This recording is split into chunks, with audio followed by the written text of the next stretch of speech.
Қазақстан мақтанышың, бермеген жастарым ар намысын, тәуелсіздік үшін отқа түсті, ұмытпаймыз басқа түскен қайғысын. Сәлеметсіздер ме, құрметті әріптестер мен желі оқырмандары. Дүниені дүр сілкіндіріп, тәуелсіздік туын ең алғаш көтерген әйгілі 1986 жыл.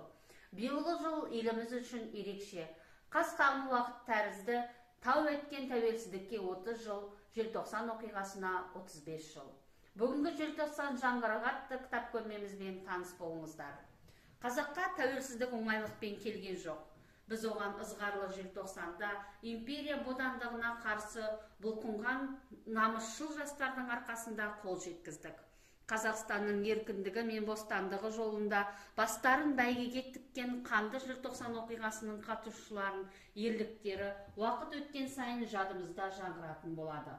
Олардың сол қаһарлы күндердегі қайсар ерліктері бүгінгі жастар үшін үлгі-өнеге. 1986 жылы 16-17 желтоқсанда Алматы қаласы бұрынғы Астанамыз, қазіргі бас қаламызда мыңдаған қазақ жастары наразылық білдіріп, бейбіт шеруге шықты. Бұл желтоқсан көтерісіне қазақтың ел аузында жүрген тарихта аты қалған Қайрат Рысқұлбеков, Ләззат Асанова, Сабира Мұхамеджанова, Ербол Спатаев сынды ата-апаларымыз қатысты. Енді міне осы желтоқсан көтерілісіне қатысқан аға-апаларымызбен арқасында ата-бабаларымыздың ғасырлар бойы армандаған тәуелсіздікке қол жеткіздік.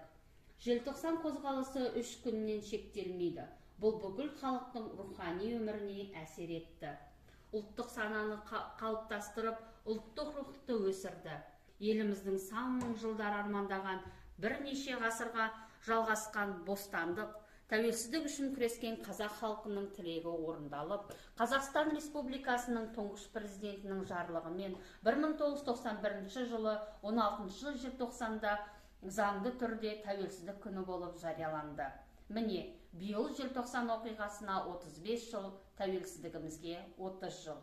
Мереке құтты болсын ағайын. Назарларыңызға рахмет.